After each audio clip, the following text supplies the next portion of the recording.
Bonjour Monsieur le Ministre, merci de répondre aux questions de Maire Info et de Maire de France. Vous n'êtes pas venu les mains vides au Congrès des maires, il y a un certain nombre d'annonces que vous êtes venu faire. Est-ce que vous pouvez commencer à nous les détailler, le triptyque des annonces que vous avez à faire? Former, financer, partager. Former avec un plan de formation pour 30 000 maires dans les 18 prochains mois, 24 prochains mois, avec une idée simple, c'est de proposer à tous les maires qui le souhaitent de pouvoir avoir des temps de formation adaptés sur la question de la lutte contre le dérèglement climatique. Pas des formations théoriques, des formations localisées. C'est quoi la situation dans mon département? Quelle est déjà l'évolution en termes de sécheresse, en termes de jours de chaleur, en termes de défis sur la préservation des sols? Un modèle, ce qui s'est vécu dans le département de l'Indre, où avec 241 communes, il y a 251 élus qui ont été formés de cette manière. Il peut y avoir d'autres initiatives, mais l'État propose ça. 2. Financer. Le nerf de la guerre, c'est évidemment l'argent. En matière de transition écologique, il faut qu'on aide les maires à accélérer. On sort de la COP27, tout le monde sait qu'il faut qu'on aille plus vite. On met 2 milliards d'euros sur la table pour la seule année 2023. La Première ministre a expliqué les contours de ce fonds vert, très simple. Ce n'est pas un appel à projet, ce n'est pas un appel à manifestation d'intérêt.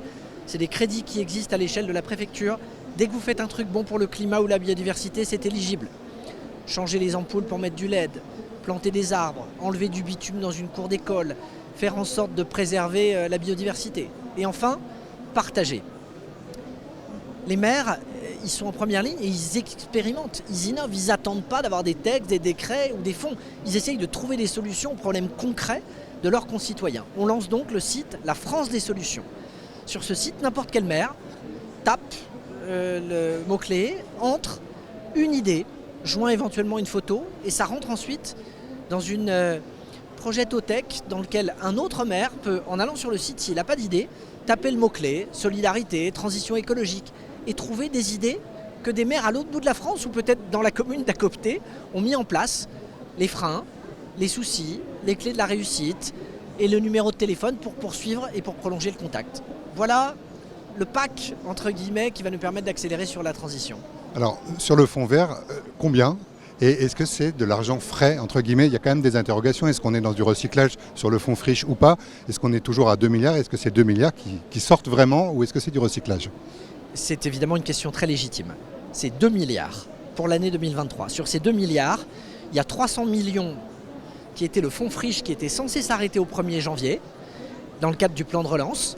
Donc je veux bien dire qu'il n'y a que 1,7 milliard de crédits nouveaux, mais toute chose égale par ailleurs, on aurait dû avoir 0 sur cette ligne. Donc on a bien 2 milliards, dont au moins 1,7 milliard de crédits totalement nouveaux. Et l'enveloppe de la DSIL ou de la DETR ou de la DSU n'ont pas diminué. C'est donc bien des crédits complémentaires pour la seule année 2023 pour marquer une accélération concrète de la transition écologique et pour reconnaître le rôle des maires en première ligne sur tous ces sujets.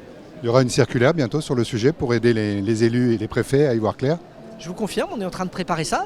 On attend évidemment le vote du Parlement, puisque cette enveloppe, elle est dans le cadre du projet de loi de finances. J'ai donc besoin que le projet de loi de finances soit voté avec cette enveloppe de 2 milliards pour ensuite qu'il se déploie.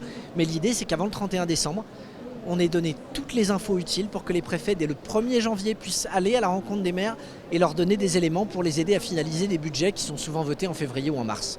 Dernière question, il y a une énorme inquiétude des maires sur l'énergie. L'enquête du Cevipof là, qui est sortie le montre, 80% des maires qui sont très inquiets sur ces questions. Vous avez dit vous-même au Sénat il y a quelques jours que la porte d'entrée du filet de sécurité était trop étroite. C'est-à-dire qu'il n'y a pas assez de communes qui y ont droit. Est-ce qu'on va avancer sur ces questions-là?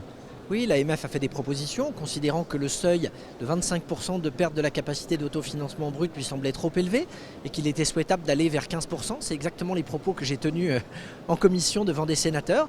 Je pense que l'enveloppe d'1,5 milliard, elle est à la hauteur des enjeux sur la partie filet de sécurité, mais qu'il faut qu'on simplifie le dispositif. Le problème, aujourd'hui, c'est qu'il y a des factures dont on voit les montants et il y a des niveaux d'aide qu'on connaît nationalement mais qu'on ne connaît pas encore par territoire. C'est ce travail pour faire en sorte que les tuyaux arrivent les uns en face des autres qu'il faut qu'on fasse avec cet effort de simplification et de fluidité.